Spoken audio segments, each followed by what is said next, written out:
Welcome to the Viking Age podcast, the official podcast of the VikingAge.com. My name is Schad. All right, for the Viking Age as well as zone coverage, bring me the news and the Brookings Register. We do this every Monday and Thursday right here on the Viking Age YouTube channel and on Apple and Spotify the very next day. But however you consume us, make sure you're rating, you're commenting, you're liking, and subscribing so you never miss a new episode. Like I had mentioned on Monday, we're going to do things a little bit differently here. Adam Patrick is going to be a part-time guest of the show and coming on, which means that I have a little bit of open spots to fill for the Thursday podcast. So we're going to have a new guest for you each and every week. And right now, I am honored to introduce our first guest on the Viking Age podcast. He's someone you may have read his work, heard his podcast, or maybe just brawled with him on Twitter. He is the man behind Purple Insider and a man that loves fullbacks, neck rolls, and an ice cold can of Diet Dr. Pepper. His name is Matthew Coller. Matthew, what's going on, man? How have you been?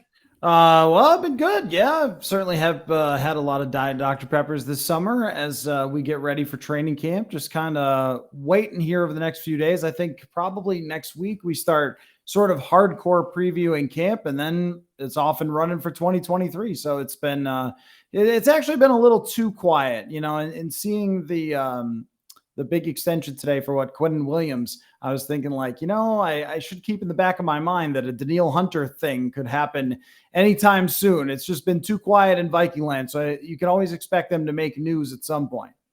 You got Justin Jefferson's contract still out there as well. TJ Hawkinson.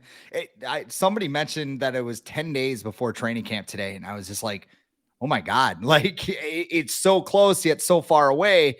And you just know they can't just go into training camp just casually, right? They got to come in with some kind of flair, or big news to drop, right? Yeah, that always used to be a thing that you could pretty much count on, that as soon as training camp started, there would be somebody's contract extension to start with a press conference or at least a couple of days into training camp. And if someone who was up for an extension was at training camp and fully participating, you figured that they were on the front door of signing something, right? But this year, it's a little bit different because we don't really have precedent for this type of situation with Kwesi Adolfo-Mensah as the general manager. I mean, I think that we always knew that Rick Spielman would pay out for whoever, was kind of in a conflict with their contract. And that always seems to come to fruition, even when it was someone like Kyle Rudolph, where we thought, well, maybe he won't sign an extension. And then he did. Or Delvin Cook, where it actually took till, if I remember correctly, the very last day before the season started, but they still found a way to get that extension done. And I remember him kind of taking it easy during training camp, make sure that he wouldn't get hurt or anything else like that. And I don't think he played in the preseason games because, they were still working on those final details. So the timing of all those things, we don't really know, or even if they're actually going to happen, because it has seemed like anything that's not nailed down for the future has left the building. But, Daniil Hunter is still in his prime. He's coming off of a great season. But if you're him, you're probably feeling like he wants a full commitment at massive dollars from the team. And with other major extensions on the way, you mentioned Jefferson, Hawkinson, and I'd throw Christian Darrisaw next year into that. It is quite a commitment to say, okay, we're going to make you one of the highest paid players, especially with his injury history. So none of these, I think, are easy. Even Hawkinson, when they traded for him, I think we all believed that he would just sign an extension almost immediately. And the fact that that hasn't happened yet makes you wonder, is Hawkinson going to bet on himself? Would the team just wait and franchise tag him? Because the franchise tag for tight ends is pretty favorable as opposed to paying him huge dollars. So I don't think any one of these situations is easy, and they will all make for pretty good test cases for Kwesi Adolfo-Mensah. We will talk about contract extensions a little bit later in the show, but with 10 days out until training camp, I think just like agents Kwesi's, as you just mentioned, Kwesi's calendar is a little bit full, maybe with some agent meetings or whatever, but we're all just sitting here, we're Netflixing and we're chilling, and Kirk Cousins has entered our TV screens early. Kirk Cousins, of course, one of the 3 quarterbacks featured on the Netflix series Quarterback. It is an 8-part series chronicling Cousins along with Patrick Mahomes and Marcus Mariota.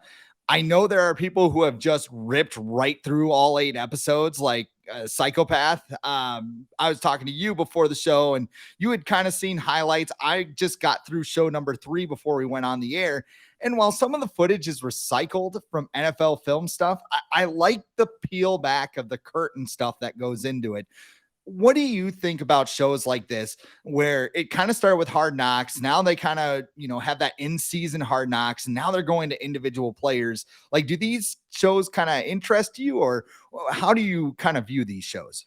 Yeah, I think that I've always been a huge fan of NFL films. Of course, I mean they shaped the way that I viewed the NFL growing up. And if I remember, when I was growing up, they used to have NFL films features on before the pre-games started. So it was kind of like the beginning of Football Sunday was whatever the NFL films feature was leading in. And then when YouTube started, going through the old team yearbooks and all those things, they're super fun from the '90s and stuff like that. In the week before leading up to the Super Bowl, they always run the old Super Bowl NFL films. They're so good. And Hard Knocks was really revolutionary when it first started, taking you behind the scenes. I mean, I think everybody remembers the Mike Zimmer sideline rant during the preseason game where he just goes off. But there was some really cool sides of Mike Zimmer that were shown in that. And I actually think that it had helped maybe his case for getting a head coaching job at some point, because you kind of saw all of the different parts of him as a coach and not just the screaming lunatic on the sideline, but also his intensity and his passion, his knowledge for the game and stuff like that. Rex Ryan's rants, just classic. It's time to go get a snack and all that stuff. So I've really enjoyed that series over the years. I do feel like in the world we live in, a lot of the edginess has been smoothed out of all this type of content. I mean, even last year, they did a behind the scenes thing with the Arizona Cardinals. And I don't remember if it was NFL Films or Amazon or whoever it was that did it. And I read a recap of it that basically said, like, you just really couldn't get the actual feel of what was going on there and how tense it was. And it was kind of more just sort of bland and sad than anything else. So I think that this has peeled the curtain back to some extent, but also, having covered this team for a long time and just pro sports for a long time, I think that a lot of the drama is left out. I mean, it was a 13-win season for the Vikings, so it wasn't as tense as it was in the past. I mean, if they had done this in 2021, now, holy cow, there might have been a lot of stuff to talk about. But even then, it seems like with everybody kind of wanting control of their own narrative and a lot of, think about like who's in charge of this, Peyton Manning and so forth.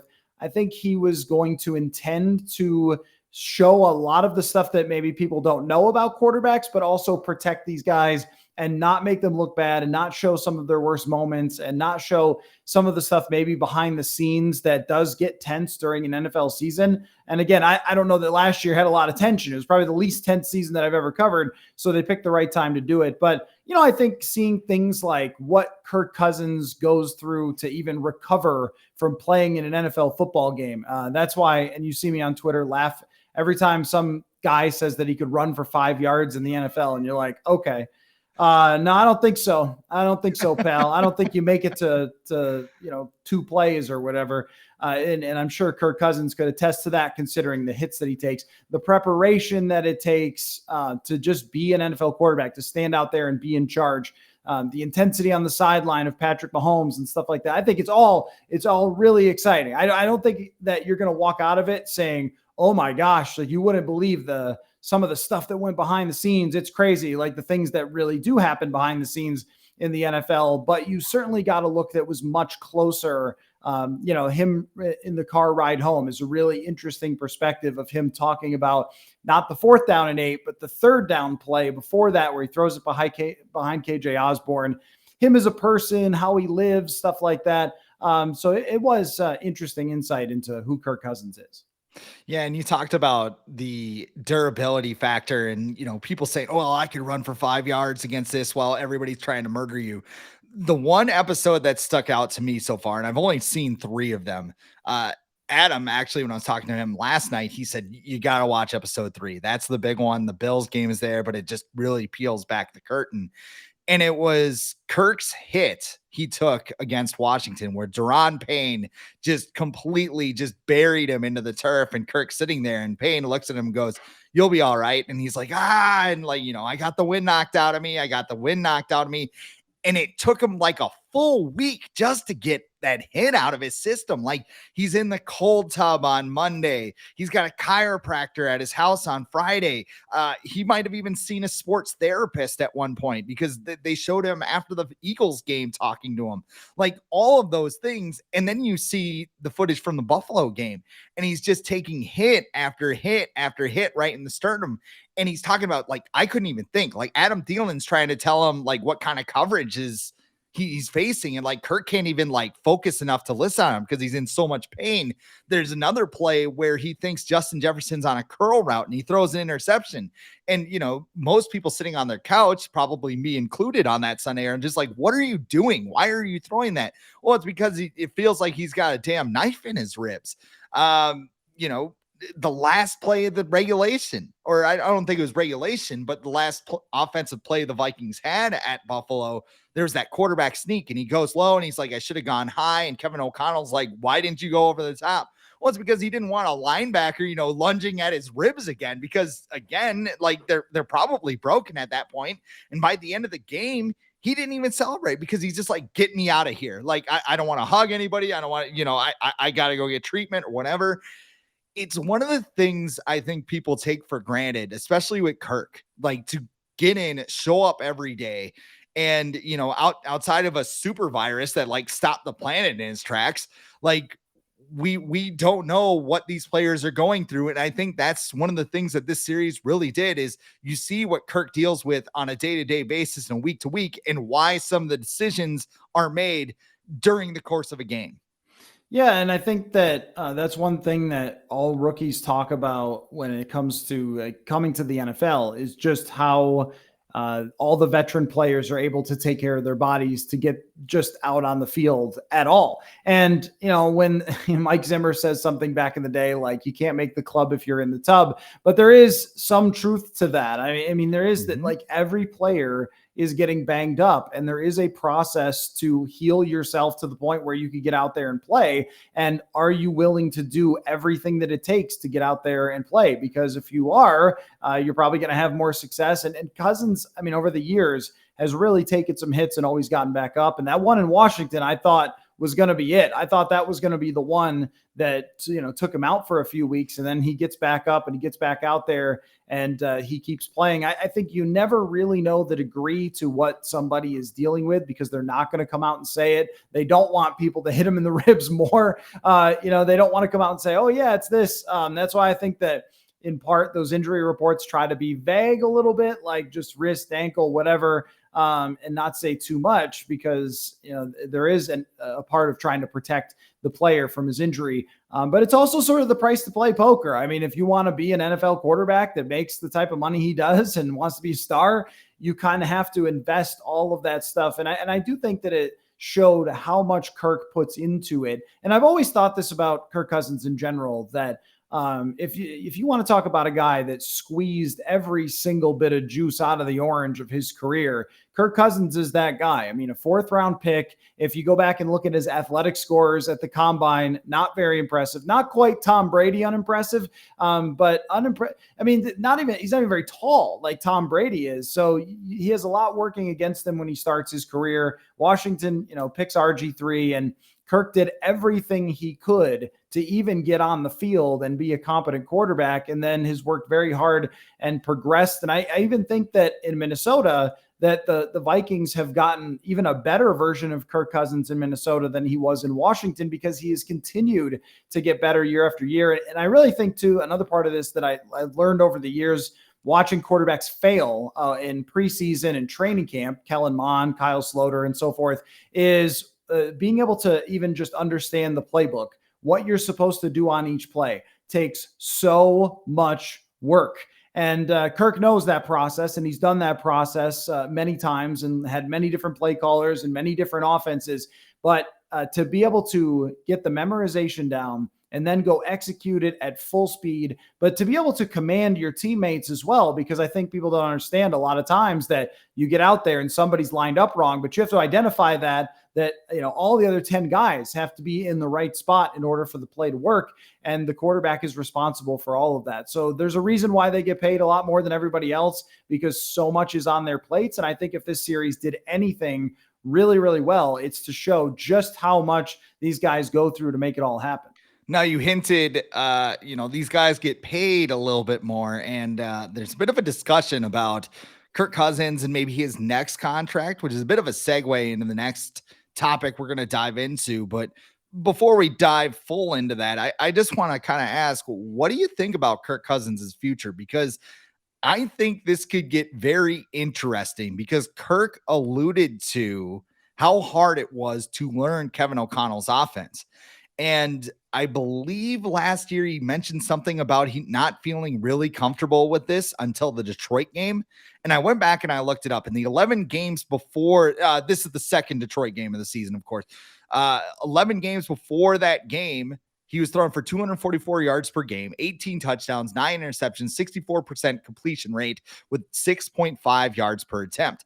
In the 5 games after, he threw for 322 yards per game, 11 touchdowns, 5 interceptions, a 69% completion rate, and 8.3 yards per attempt. And then you have the playoff game with the Giants where he went 31 of 39, 273, 2 touchdowns.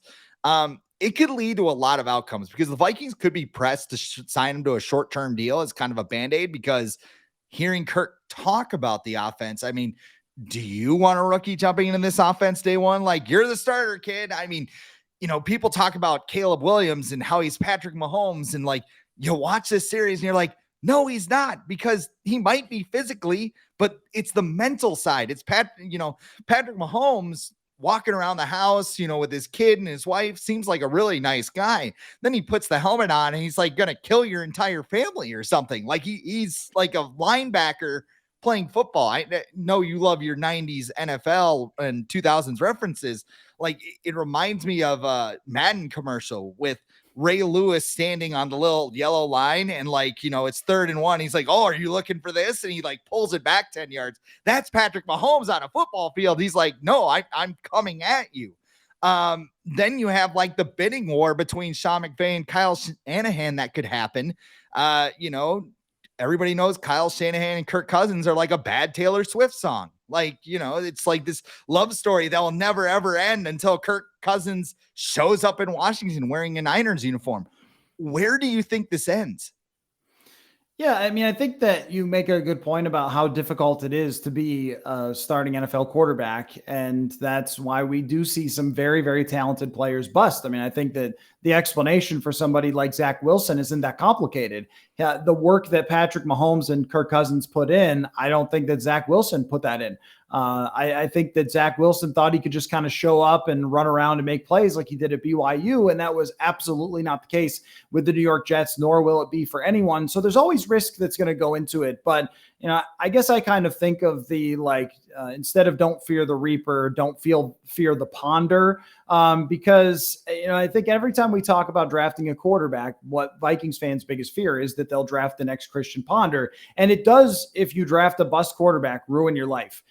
It's very, very frustrating to watch. I mean, you're talking to somebody who grew up in Buffalo, and I saw a bunch of them, the JP Lossmans, the EJ Manuels. There was all sorts of quarterbacks, and it's just absolutely miserable when someone cannot do it. And then the worst part is that often, as a watcher, that the guy can't do it before the team actually moves on from them. And so you have to just keep watching, knowing that he can't do it, just kind of like Zach Wilson this year.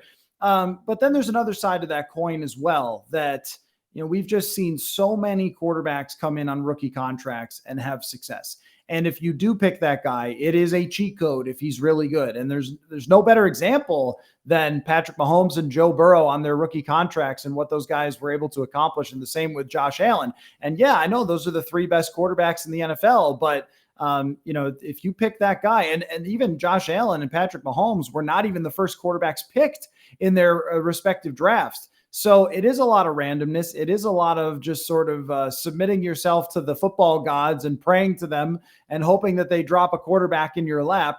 But I also think that that's the smartest direction to go to build a complete team that can actually chase the Super Bowl, which the Vikings have really struggled to do. And once again, this year, they're having to restructure a contract just to get under the salary cap. And if you play that game, I think we've seen a very big sample size of what happens if you play that game. I mean, you've got to think that if Kirk Cousins was making like $5 million a year, like a rookie quarterback would, how good their rosters would have been over these years. But that hasn't been the case. He's always been one of the highest paid quarterbacks, which makes that formula very difficult to work out. And I think, we've been over it enough to kind of understand why this didn't work with Kirk Cousins, and they've only won one playoff game during his entire time here. It's not because he can't play quarterback. It's because he is not of the Mahomes level of where you can revamp your entire roster and the guy is still so good. You can let Tyreek Hill go and you get to the Super Bowl and you still win because he's Mahomes and because he's got an argument already for being the best quarterback of all time. So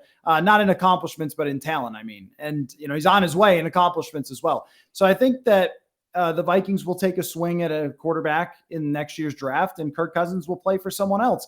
I mean, that could very well change, but I think both sides, it feels like, and again, this could be wrong 3 weeks from now when they extend him, but it feels like when Kirk Cousins said that we'll talk about it next March as far as his contract goes, that everyone has gotten to a point where it's just an impasse. He wants a longer-term deal from the Vikings. They want to keep it short-term and try to draft somebody soon and develop their guy and have that be sort of the quarterback of the O'Connell era. And Kirk is also 35 years old. There's not a great history of quarterbacks who are not elite succeeding past 35 years old. And you just mentioned how beat up he was last season. So I think that we've kind of just run the course and everyone has accepted it. And they're going to play this year and see what happens. And they're going to try to win. And they're going to try to win the division again, which is very possible. And, no one's better at blocking out the noise, I think, in the entire NFL than Kirk Cousins. The guy has horse blinders on. And it doesn't matter what's being said or what the contract situation is or whatever. He's the same guy. It's always been very impressive how he's done that. But I just have trouble seeing a scenario outside of NFC Championship game, outside of Super Bowl that they reach where they say, okay, we absolutely have to have him. I mean, if they had the top 3 offense in the NFL and they were deep in the playoffs and he played absolutely out of his mind and the O'Connell offense, he became the maestro of the O'Connell offense and all that stuff, I suppose they could change their mind. But even if you're Kirk, don't you get to next March and go, hey, wait, weren't you the same guys that didn't want to extend me long-term? I think I'm going to go play for somebody else. So I think there's a very small range of outcomes where he actually ends up returning after this year. And again, I will leave the door a crack open for them surprising us with a contract extension before the season starts. But it just feels like everybody's decided we're going to part way. It's like the senior year in high school. We're all going our separate ways after this. Yeah. And, I had you on my old podcast, The Homer Horn, the day after the Super Bowl. We talked about the offseason. We looked ahead, and a quote that you had kind of said is, this offseason is going to shape the next 5 years for the Vikings. And I kind of look back on it, and there were some big moves. You got rid of Adam Thielen. You got rid of Eric Kendricks. You got rid of Dalvin Cook. They added some complementary pieces in Marcus Davenport, Byron Murphy, and Jordan Addison. But we still don't know what their plan is. We don't know what this competitive rebuild is because there's still a bunch of stuff unresolved. There was a report this morning from Boomer Esiason that said that the Vikings made a $7 million offer to Dalvin Cook to have him come back. I question that a little bit because he also said his agent was Drew Rosenhaus, which definitely not. But I mean, with most of the cards laid out, do we know what the Vikings plan is heading into this season? Are they tanking? Are they going for that 10-win plateau? Because I don't think this is a Super Bowl team. What do you think? Yeah, I would say first that any information that comes out sort of about Dalvin Cook, you always have to question it, is what I would say. But I do think that in a lot of situations, one thing I noticed that always seemed to come out after the fact was like, well, the Vikings tried to keep Thielen, but he just wanted to go elsewhere. And it's a little bit how the Twins used to be in on every free agent, but they would actually not really make offers that the player was ever going to sign. I think it's probably that where they said, what teams do, this is just how teams operate. They have dollar figures on what they believe everybody is worth. And if you're getting paid way more than they think you're worth, then you've got a problem, right? And if you can move on from that contract, you probably do. But every team in the NFL has a number on what they believe they would pay for Dalvin Cook. Their general manager, their front office, their analytics people, their scouting departments, they all have a number. And so the Vikings, if their number was $7 million and he didn't want to take that pay cut, then that's how it goes. And sometimes I think players will, rather than sort of endure the embarrassment of taking the pay cut, they'll just go somewhere else after getting cut or traded and sort of say like, well, they didn't want me anyway, so I'd rather play for $5 million than what they were saying, than take their pay cut. There is some sort of pride element of that. Or maybe he believed, and his side believed, that they could make more in free agency, which of course would be living on the moon, because that's not what anyone has for their number on Dalvin Cook. I don't think it's any higher than that. So, I mean, I guess we'll find out when someone signs him, but normally if we're talking about late July signings, they are not for, double digits, unless it's a superstar player that somehow has been, holding out. But even DeAndre Hopkins, I don't think is going to make the type of money that he's looking for. So that's a side rant. But I think, well, Kirk Cousins is the weird part of this whole thing, because they didn't trade Kirk Cousins this offseason. I don't know if there was any opportunity to do that or not.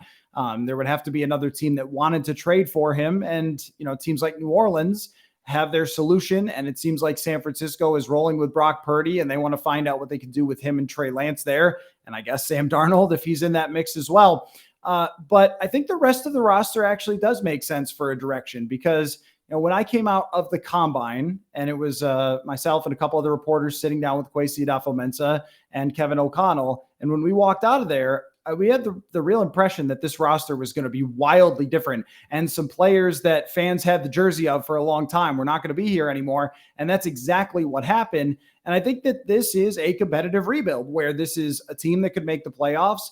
They are interesting, certainly on offense, that they could crack the top 10 offensively. Justin Jefferson is the best player in the world at his position. Their offensive line could certainly improve with more development of the two guards. But they're still rebuilding major parts of their roster. And I think if you count it up and you say like, all right, which players are kind of unknowns at this point out of 22 starters? Let's say you're in a nickel package on defense. I mean, you come up with like 14. I mean, you come up with a huge number of players where it's just sort of undecided what they're going to be. Most of those players, of course, are on the defense, but even you have the running back position, the two guard positions, the wide receiver 2/3, depending on where you see Jordan Addison, and then at least two cornerback positions, a safety position, a linebacker, and there's just so much on this roster that is undecided, but a lot of it is on the younger side that you could see these players being a part of the future. So kind of reminds me actually of like a 2014, even, where, you go into that season with a lot of players that you're not sure who's going to be here and who's not. And that season was about figuring out who was going to be next. And then you go out and try to add the other pieces once you are out from under Kirk Cousins' contract, which the restructure does make that a little more difficult for next season. But still, going forward, I think they're going to want pieces that are here for multiple years, young guys that they've drafted. And that is the definition of competitive rebuild. I think a lot of us probably, when he said competitive rebuild, we went like, I don't know what that is. That sounds like you made that up. Like that's it. But I really believe that that's what it is now. It wasn't that right away, but that is what it is now. And I think you saw that a little bit with some of the moves that they made. I mean, they didn't like go all in and sign a guy to a 7-year contract or whatever. The guys that they signed are guys that they can see what happens. And if they suck, for the lack of a better term, they can just move on. Like Byron Murphy's only got a 2-year deal. And I think there's some void years. There's like void years to every contract. I've lost count right now. But, if Byron Murphy isn't the cornerback they think, they're out of it in 2 years. I keep wanting to call him Sheldon Richardson, but Marcus Davenport. It's the same situation, just a couple years later. But Marcus Davenport signs a 1-year deal, $13 million, I believe. You see what happens there. If he doesn't pan out, you move on, and I don't know, you draft one the next year. The Vikings have done a good job of knowing, hey, the quarterback thing, we don't see our Mahomes or whatever in the draft. Like, we're not going to force it by taking Will Levis or Hendon Hooker in the first round. We're just going to build the hell out of this team. And that's what they did in the draft, I think. And that's why, it wasn't sexy. There wasn't anything that made me, anybody jump up out of their couch and scream, "Oh my God, here come the Vikings." It was a very solid process where you get a number 2 receiver in Jordan Addison. You get a solid, potentially starting cornerback in Blackman. Like, just a lot of solid players who could pan out, who could go away for absolutely nothing. So I think, you mentioned 2014. There's almost parts of this that feel a little bit like 2017, but like a watered down version. Because you also had in 2017, this 2015 draft class that was coming of age, and they all kind of spiked at the same time. And that led the Vikings to the NFC Championship game and raised their cheap quarterback Case Keenum to the NFC Championship game. That's a bit of a tongue twister, but you see what I'm getting at here. Like, by the end of training camp, we're going to know a lot more names on this roster and see, oh, wow, Josh Metellus can be a joker, or Ivan Pace can make this roster, maybe as like a special teams player and maybe eventually as a linebacker. Like, it's going to be a really fun training camp. And I don't know, what are you most excited for going into camp? I think it's just the fact that there's so many positions that we are learning about, and there's legitimate battles between these positions. I mean, if you look at last year, find me the position battles. Is it wide receiver 4, I guess? I mean, yeah. We were talking about Amir Smith-Marset the entire time and whether they were going to keep him or not and things like that. Put him under the category of players that they cut that didn't matter, that people got upset about. He's one of those players you like use on the immaculate grid. Like, who is this player that played for the Vikings and the Chiefs? Yeah, I would also say just, sometimes beware of falling in love with somebody from some training camp highlights that you see someone took from the stands or whatever, because it doesn't always mean that they know the whole offense or that the team is buying into them. But I think it was Alexander Hollins that people were upset about a couple of years ago when he got cut. And usually if you can't make the team after all those practices, there's a reason. But put that aside, there's real battles. There's not a wide receiver 4 battle between BC Johnson and Amir Smith-Marset, or there's not like who's going to be the 3rd or 4th or 5th corner or something. This is who's going to start at corner, who's going to start at safety. And I mean, Brian Asamoah, we've already said, kind of anointed him as a starting linebacker, but he wasn't taking all the first team reps in minicamp. And I think he's going to have to earn that because they did bring in a veteran in Troy Reeder, which is kind of the, who was the guy they had a couple of years ago? Linebacker had the interception against Arizona. What was his name? Yeah, I'm not sharp on that one, but yeah, kind of the random Vigil? linebacker. Nick Vigil? Yeah, Nick Vigil. Yeah, that's the one. Yeah. So Troy Reeder is kind of that ilk of player, but if you can't beat him out, then we're saying, well, what's going on here? And the offensive line is pretty much set, but does it look like it's got even better chemistry than it does last year? And then, the running back battle, Alexander Mattison is the guy, but behind him, wide open. I mean, there's a real competition there that's going to be on a daily basis. Who got more first team reps? Who got more second team reps? Jordan Addison is the most intriguing player to come into training camp as a rookie in a very long time for the Vikings, probably since Dalvin Cook, I think, that has serious hype and somebody that, there's expectations on right away. And for Dalvin, he had to follow up Adrian Peterson.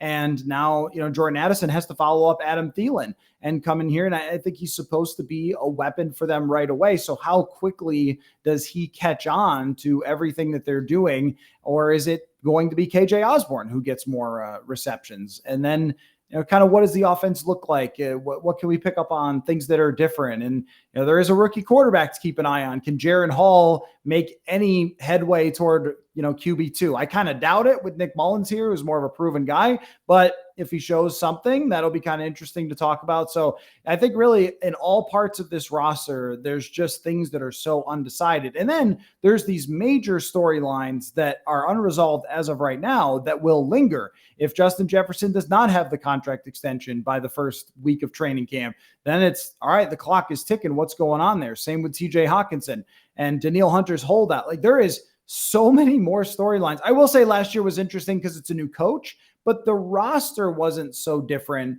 And you can't really pick up, because we were talking about a new scheme on defense, but you can't really tell how that's going to go during training camp. Was Ed Donatell's defense going to be, I don't think I would have said it was going to be horrendous last year after seeing him in training camp. So that was a surprise. But as far as player versus player goes, I've never covered a training camp with this many legitimate battles. So we're running out of time here, but I went through a list of over-unders heading into training camp. Some of them are about the regular season, some are about training camp. And I got this idea from Evan Silva, who he is of established the run. And he recently said he threw down a bet on Alexander Mattison to lead the NFL in rushing at 40-1, which at first I'm like, boy, you like lighting money on fire, don't you? But then I kind of realized to make money in gambling, you have to come out of left field and be like, well, this could happen. If I throw $5 down here, I can make $200 if Alexander Mattison leads the league in rushing. So his reasoning was that he thinks that Alexander Mattison will get 275 carries this offseason. So what I'm going to do here is I'm going to go kind of rapid fire here, and I'm going to start with this one. Alexander Mattison over under, we'll just say 250 carries this season. I'll go with under. I think that they're going to have Kenny Nwangwu and Ty Chandler involved. I don't know about Dwayne McBride, 7th round pick, how much you can really get him involved right away. Historically, not a lot of 7th round picks have been involved in offenses right away outside of what happened in Kansas City last year. But usually that doesn't happen a lot. I think those other two guys are promising runners. Still, I think maybe his point is if you go back and look at like the Los Angeles Rams, they tended to run guys into the ground. And even the way that they handled Dalvin Cook last year, they didn't bring him off the field very much. So if they don't trust anybody else, then Mattison, what was the number 250 that you threw out there? I mean, threw 250. He said 275, which I think there are I think there are only 3 rushers that hit 275 last year. So I like even 250. I bet you the magic number is 200 in my opinion, but I think they're going to mix things up and try and keep them fresh. How about this one? We kind of teased it a little bit. Over under 1.5 contract extensions prior to training camp. I would say prior to training camp, I will take the under, but if we count maybe the first 2 weeks of training camp, it's just, I think the Hunter thing could happen. That one is a very much coin flip to me. Trading a player of that caliber is not easy. You need somebody to really step to the plate. You can't lose that trade. If you trade away a player that good, you can't get like a 3rd round pick. You have to get, I would say, a 2 and a 4, or you can't do it. Just in the public eye, you're going to look like a complete fool. And I think Kwesi probably doesn't want that. So if they, if he signs an extension, it's probably not happening the first day, but it might be within the first 2 weeks. And then he comes to camp. The one that I'm not really sure about, I'm not really sure about Hockenson or Jefferson. Jefferson feels like that one's going to take a while. Could be wrong, could back up the Brinks truck. We'll see.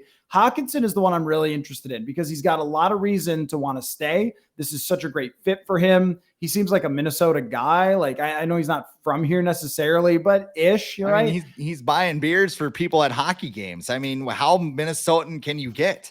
That's what I mean. I mean, it just seems like a very comfortable fit for him, and I think he wants to stay. But if you're the team, just take a look at the franchise tag dollar figure for this year. It was like 11 million or 12 million or something. It is not very high. So if you're them, they might think, well, we could just franchise tag him next year. And if you're him, he might think I could bet on myself. But I think ultimately it's good for both sides for them to sign Hockenson. So I think I might go over if you gave me like 2 weeks into training camp, but all 3 of these are very difficult to figure out. I mean, I get asked about them all the time when I do live streams or mailbags or whatever.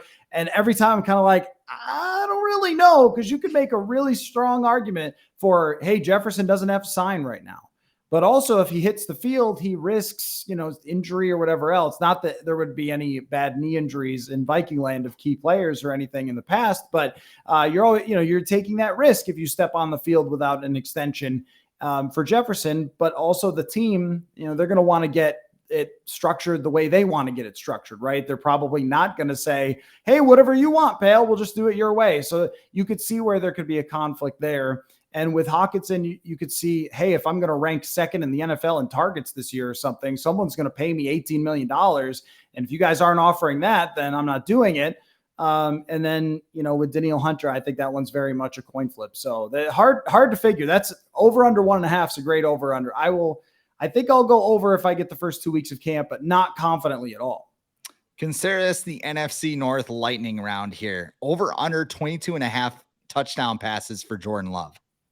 I'll go over. I don't think it's that hard to have over 22 touchdown passes, and he's going to play the whole season unless he gets hurt. So that doesn't mean he'll be great, but I think he'll get every opportunity to get more than 22 touchdown passes. Over under 9.5 wins for the Detroit Lions. Over. Yeah, I'm going to go over on that one, save for always like if their quarterback gets hurt or something. But I think that roster is extremely strong and their schedule is really not that impressive.